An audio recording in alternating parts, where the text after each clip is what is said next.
অর্থ পরিকল্পনা মন্ত্রী আমির খসরু মাহমুদ চৌধুরী বলেছেন, বিশ্বের আগামী দিনের বিনিয়োগের অন্যতম গন্তব্য হবে বাংলাদেশ। সরকার $1 ট্রিলিয়ন অর্থনীতি গড়ার লক্ষ্যে কাজ করছে এবং সেই লক্ষ্যেই দেশ এগিয়ে যাচ্ছে।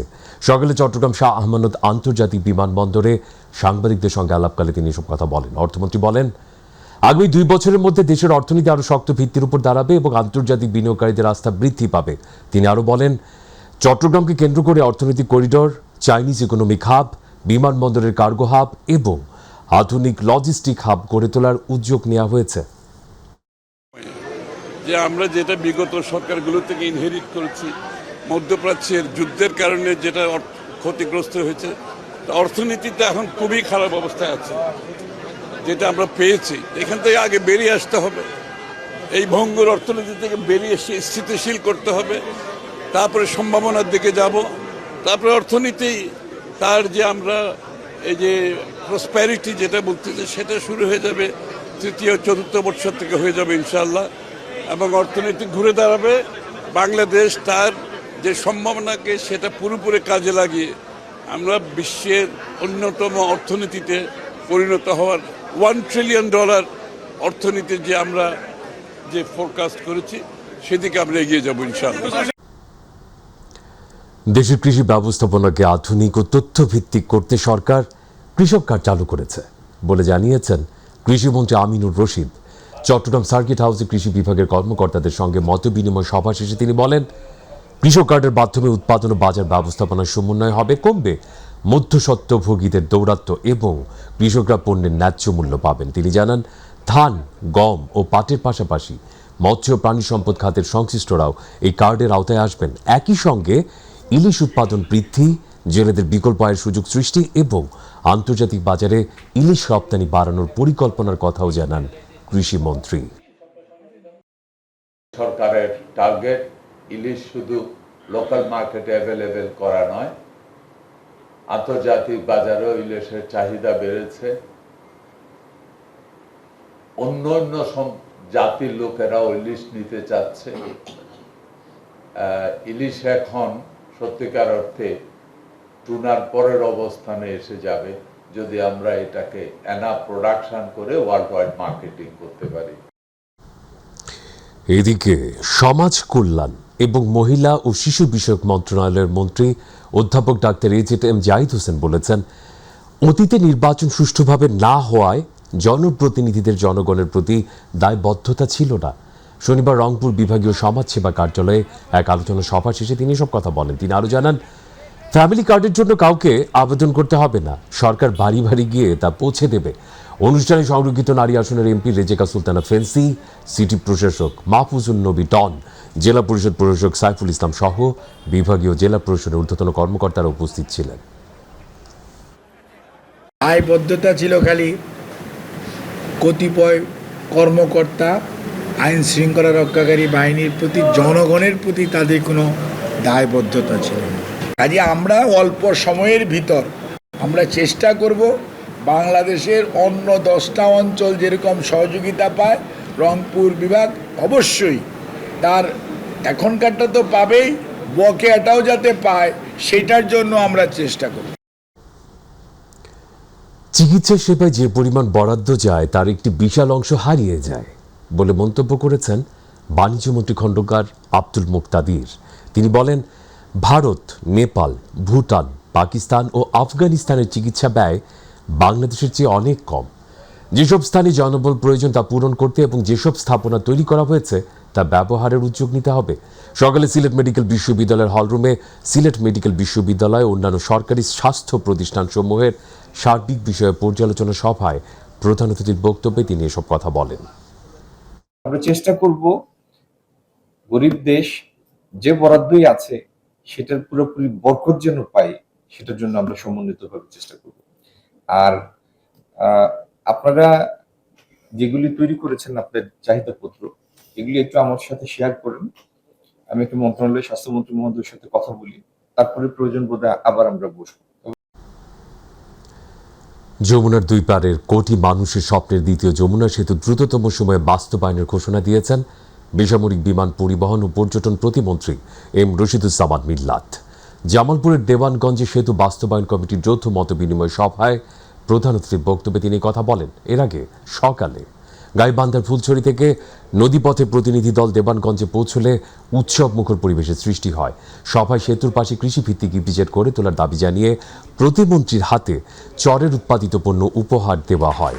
পরে সেতু বাস্তবায়নে দুই পারের নেতৃবৃন্দ এক ঐতিহাসিক সমঝোতা স্মারক ও অঙ্গীকারনামায় সই করেন। টাঙ্গাইলের ধনবাড়ী ও মধুপুরের সার্বিক উন্নয়নে সরকার প্রতিশ্রুতিবদ্ধ উল্লেখ করে ডাক, টেলিযোগাযোগ ও তথ্য প্রযুক্তি এবং বিজ্ঞান ও প্রযুক্তি মন্ত্রী ফকির মাহবুব আনাম বলেছেন, এলাকার রাস্তাঘাট, সেতু, কালভার্ট, শিক্ষা প্রতিষ্ঠান ও ধর্মীয় প্রতিষ্ঠান সহ সব ধরনের উন্নয়ন কাজ পর্যায়ক্রমে বাস্তবায়ন করা হবে। তবে কোনো ধরনের উন্নয়ন কাজে কোনো প্রকার অনিয়ম ও দুর্নীতি ছাড় দেওয়া হবে না।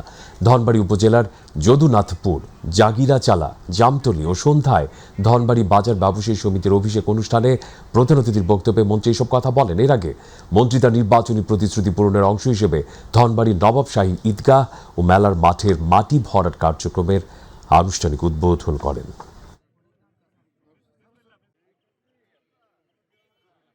বলেছিলাম যে আমরা আল্লাহ চাইতো যদি আমাদের নির্বাচিত করে ধনবাড়ীবাসী এখানে আমরা মাটিতে ভরাট করে দেবে এবং এর জন্য আমাদের টিএনও মহোদয় এখানে আছেন, ওনার সাহায্য সহযোগিতায় আমরা আজকে এই মাটি ভরাট শুরু করে দিয়েছি।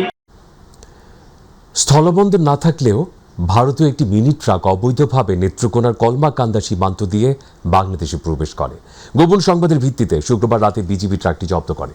ট্রাকের 16 ড্রাম ভারতীয় হাইড্রোক্লোরাইড কেমিক্যাল ছিল, যার মূল্য প্রায় 32 লাখ টাকা এবং ট্রাকটির মূল্য প্রায় 18 লাখ টাকা। বিজিবি জানিয়েছে, জব্দকৃত মালামাল কাস্টমসে হস্তান্তর করা হবে। তবে স্থলবন্দর না থাকা সত্ত্বেও ট্রাকটি কিভাবে বাংলাদেশে প্রবেশ করলো সে বিষয়ে প্রেস বিজ্ঞপ্তিতে কোনো ব্যাখ্যা না থাকায় স্থানীয়দের মধ্যে উদ্বেগ দেখা দিয়েছে।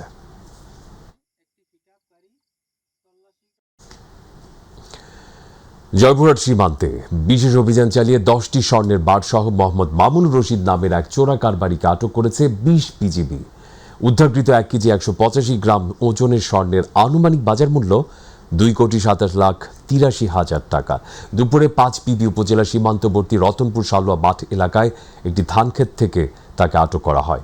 বিজিবি জানায়, হাটখোলা বিউপি সদস্যরাও এলাকায় অভিযান চালানোর সময় সন্দেহভাজন মামুনুর রশিদকে জিজ্ঞাসাবাদ করেন। পরে তিনি পালানোর চেষ্টা করলে তাকে আটক করা হয় এবং ধান ক্ষেতের কাদার ভেতরে পলিথিনে মোড়ানো অবস্থায় স্বর্ণের বারগুলো উদ্ধার করা হয়। জয়পুরহাট 20 বিজিবির অধিনায়ক লেফটেন্যান্ট কর্নেল মোহাম্মদ লতিফুল বারী তথ্য নিশ্চিত করে জানান, সীমান্ত এলাকায় চোরাচালান রোধে বিজিবির এমন কঠোর অভিযান অব্যাহত থাকবে।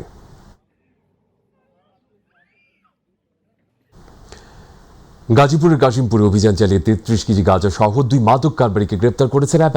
র্যাব জানায়, গোপন সংবাদের ভিত্তিতে শুক্রবার গভীর রাতে কাশিমপুরে বাংলাদেশ কৃষি উন্নয়ন কর্পোরেশন প্রধান ফটকের সামনে চেকপোস্ট বসানো হয়। এ সময় ব্রাহ্মণবাড়িয়া থেকে আসে একটি প্রাইভেট কার থামানোর সংকেত দিলে চালক পালানোর চেষ্টা করেন। পরে ধাওয়া করে গাড়িটি আটক করে 2 জনকে গ্রেপ্তার করা হয়। এই সময় মাদক পরিবহনে ব্যবহৃত একটি প্রাইভেট কার ও 3টি মোবাইল ফোনও জব্দ করা হয়। প্রাথমিক জিজ্ঞাসাবাদে গ্রেপ্তারকৃতরা ব্রাহ্মণবাড়িয়া হবিগঞ্জ থেকে গাঁজা এনে গাজীপুর, ঢাকা ও দেশের বিভিন্ন এলাকায় সরবরাহের সঙ্গে জড়িত থাকার কথা স্বীকার করেছেন বলে জানিয়েছে র্যাব। এই ঘটনায় কাশিমপুর থানায় মাদকদ্রব্য নিয়ন্ত্রণ আইনে মামলা দায়ের করা হয়েছে।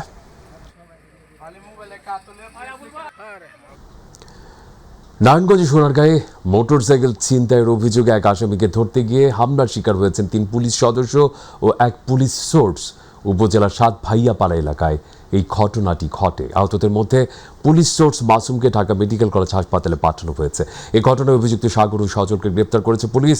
সোনারগাঁ থানার ওসি গোলাম সারওয়ার জানান, মোটরসাইকেল ছিনতাইয়ের অভিযোগে আসামি ধরতে গিয়ে পুলিশের সঙ্গে সংঘর্ষের ঘটনায় অভিযুক্ত আসামি সাগর ও সজলকে গ্রেপ্তার করা হয়েছে। তাদের বিরুদ্ধে প্রয়োজনীয় আইনি ব্যবস্থা গ্রহণ করা হবে।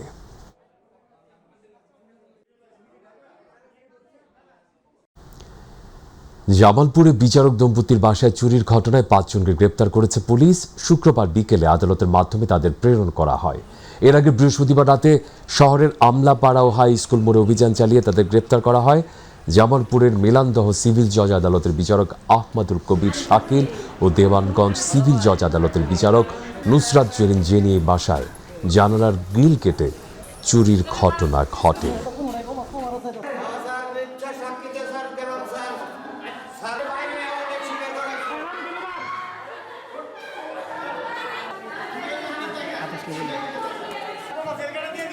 কুড়িগ্রামের রাজারহাট উপজেলার একটি ফিলিং স্টেশনের সামনে রাস্তায় ট্রাক ও সিএনজির মুখোমুখি সংঘর্ষে একজন নিহত হয়।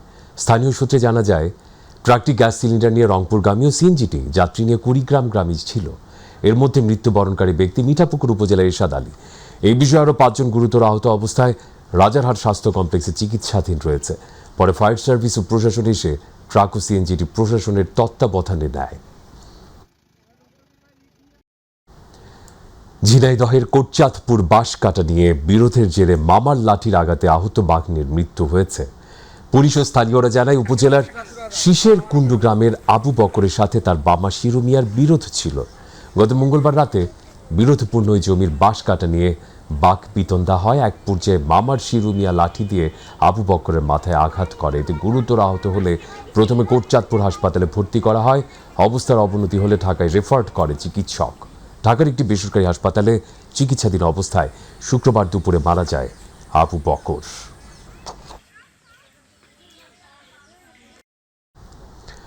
চুয়াডাঙ্গায় ডিপ্লোমা ইঞ্জিনিয়ার্স অ্যাসোসিয়েশন অব বাংলাদেশের জেলা শাখার অভিষেক ও সাংস্কৃতিক অনুষ্ঠান অনুষ্ঠিত হয়েছে।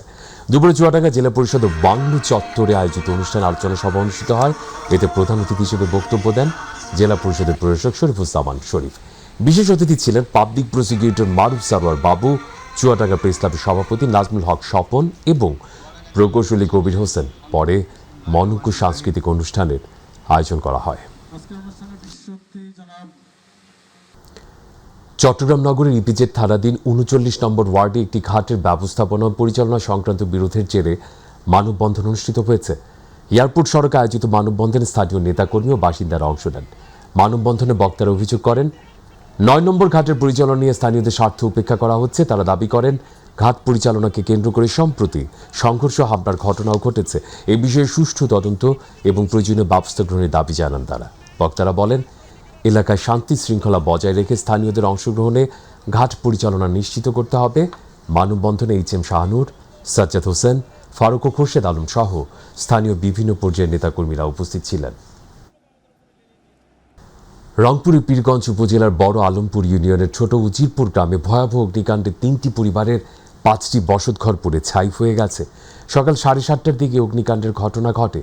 আগুনে তাদের বসতঘরের পাশাপাশি আসবাবপত্র, ধান চাল, কাপড় চোপড়, নগদ অর্থসহ দৈনন্দিন ব্যবহারের প্রয়োজনীয় সামগ্রী পুড়ে ছাই হয়ে যায়। ফায়ার সার্ভিস স্থানীয় বাসিন্দারা জানান, বিদ্যুতের শর্ট সার্কিট থেকে আগুনের সূত্রপাত হয়েছে বলে প্রাথমিকভাবে ধারণা করা হচ্ছে। আগুন লাগার পর মুহূর্তেই তা পাশের ঘরগুলোতে ছড়িয়ে পড়ে। খবর পেয়ে পীরগঞ্জ ফায়ার সার্ভিস সিভিল ডিফেন্সের একটি দল ঘটনাস্থলে পৌঁছে স্থানীয়দের সহযোগিতায় আগুন নিয়ন্ত্রণে আনে। কারেন্টের মিটার বাস্ট হওয়ার কারণে যাই হোক আগুন ধরছে, কয়েক মিনিটের মধ্যেই একদম সব ঘরে আগুন চলে গেছে। আমরা আসি, যতটুকু মাল সামানা বের করা দরকার, কি আর আগুনের মধ্যে তো ঢোকা যায় না। ফায়ার সার্ভিসে ফোন দেওয়া হয়েছে, ফায়ার সার্ভিস আসছে। আসতে আসতে 10 মিনিটের মধ্যে সব ঘরে আগুন চলে গেছে। ধাঁধা করে ঘরের মধ্যে জ্বলতেছে, টাকা পয়সা সোনা গানা সব কিছু আছে, সব কিছুই নিতে পারে নাই। ঘরে যেটা আসলো ফ্যান, ফ্রিজ, জমি, কাগজপাতি সমস্ত যা আছে সব পুড়ে গেছে, ছাই হয়ে গেছে। বরিশালের গৌরনদী উপজেলার ঐতিহ্যবাহী বাড়তি ডিগ্রি কলেজের শিক্ষার মান উন্নয়নের সভা অনুষ্ঠিত হয়েছে। দুপুরে কলেজের হলরুমে অবসরপ্রাপ্ত অতিরিক্ত সচিব ও কলেজ গভর্নিং বডির সভাপতি ডক্টর নাসির উদ্দিনের সভাপতিত্বে অনুষ্ঠিত হয়।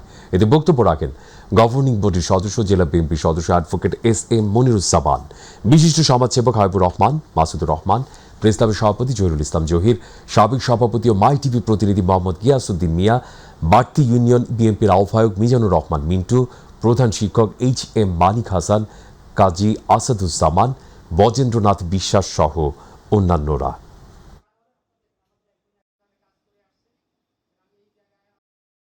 এদিকে Jhenaidah chamber of commerce and ইন্ডাস্ট্রির 35তম বার্ষিক সাধারণ সভা অনুষ্ঠিত হয়েছে। শনিবার দুপুরে শহরের এক মিলনায়তনে এই সভা অনুষ্ঠিত হয়।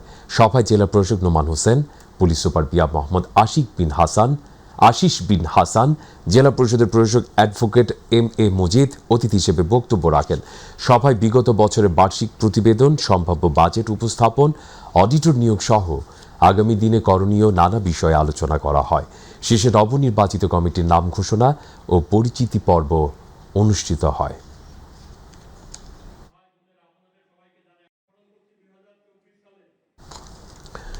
নওগাঁর বদলগাছি উপজেলাকে সম্পূর্ণ মাদক মুক্ত করার প্রত্যয় নিয়ে এক বিশেষ মতবিনিময় ও কমিউনিটি পুলিশিং সভা অনুষ্ঠিত হয়েছে সকাল 11টায় উপজেলার মিলনায়তনে বদলগাছি থানার আয়োজনে এই মতবিনিময় সভা অনুষ্ঠিত হয়।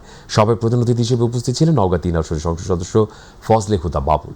নওগাঁ পুলিশ সুপার মোহাম্মদ তারিকুল ইসলামের সভাপতিত্বে বিশেষ অতিথি ছিলেন রাজশাহী রেঞ্জের ডিআইজি মোহাম্মদ শাহজাহান পিপিএম, নওগাঁ জেলা বিএনপির সভাপতি জেলা পরিষদের প্রশাসক মোহাম্মদ আবু বকর সিদ্দিক নান্নু সহ সভায় উপজেলা পরিষদের কর্মকর্তা, কমিউনিটি পুলিশিং কমিটির সদস্য সহ সর্বস্তরের সাধারণ জনগণ।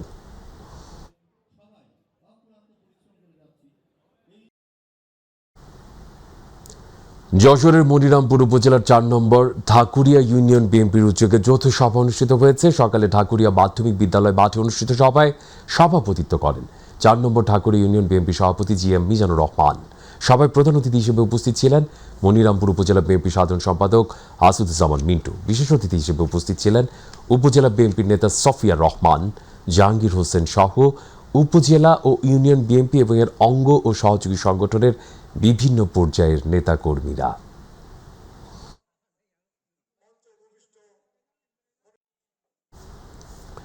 বরিশাল নগরী সদর road Ashwini Kumar town hall চত্বরে আজ আব্দুর রহমান স্মৃতি পরিষদের উদ্যোগে বরিশালের নদী ভাঙনের স্থায়ী সমাধানের দাবিতে এক মানববন্ধন অনুষ্ঠিত হয়েছে। এতে বক্তব্য রাখেন বিএনপির জাতীয় কমিটির সদস্য আবু নাসের মোহাম্মদ রহমতুল্লাহ। এই সময় তিনি বলেন, প্রতি বছর এই অঞ্চলের নদী ভাঙনে স্কুল, কলেজ, মাদ্রাসা সহ অসংখ্য ফসলি জমি, বসত ভিটা নদী গর্ভে বিলীন হয়ে যাচ্ছে। তাই এই সরকার নদী ভাঙন রোধে স্থায়ী বাঁধ নির্মাণ এবং টেকসই প্রকল্প বাস্তবায়নে জরুরি উদ্যোগ নেওয়ার আহ্বান জানানো হয়।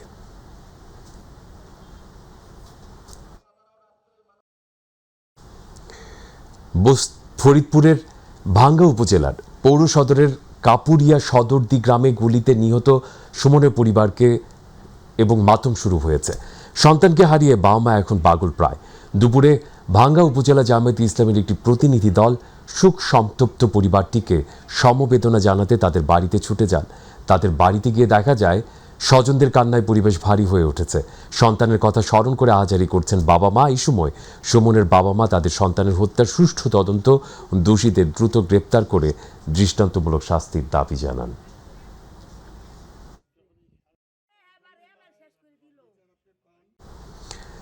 বস্তি, ছিন্নমূল ও যৌনপল্লীতে বসবাসকারী ঝুঁকিপূর্ণ শিশুদের জন্ম নিবন্ধন প্রক্রিয়া সহজ করেছে সরকার।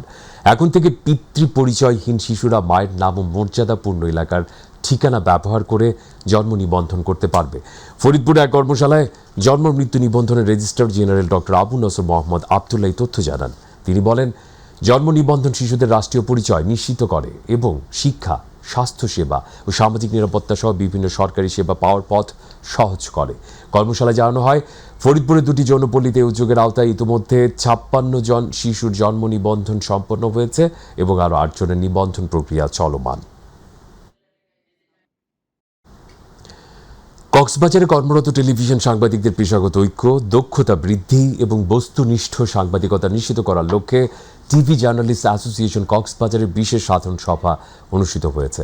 দুপুরে কক্সবাজারের সাইমন বিচ রিসোর্টের হলরুমে সংগঠনের সভাপতি মোর্শেদুর রহমান খোকনের সভাপতিত্বে এবং সাধারণ সম্পাদক আমনুল হক বাবুলের সঞ্চালনায় অনুষ্ঠিত সভায় বক্তব্য রাখেন ইকরাম চৌধুরী টিপু, মোয়াজ্জেম হোসেন শাকিল, মাই টিভির প্রতিনিধি এম শাহ আলম, সাইফুর রহিম শাহিন সহ অন্যরা বক্তব্য রাখেন।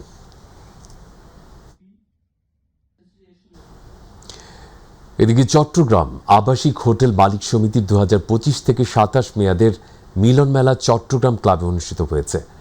সমিতির সভাপতি হাবিবুর রহমানের সভাপতিত্বে এবং আবু বকর সিদ্দিকের সঞ্চালনায় আয়োজিত অনুষ্ঠানে প্রধান অতিথি ছিলেন চট্টগ্রাম 8 আসনের সংসদ সদস্য এরশাদুল্লাহ।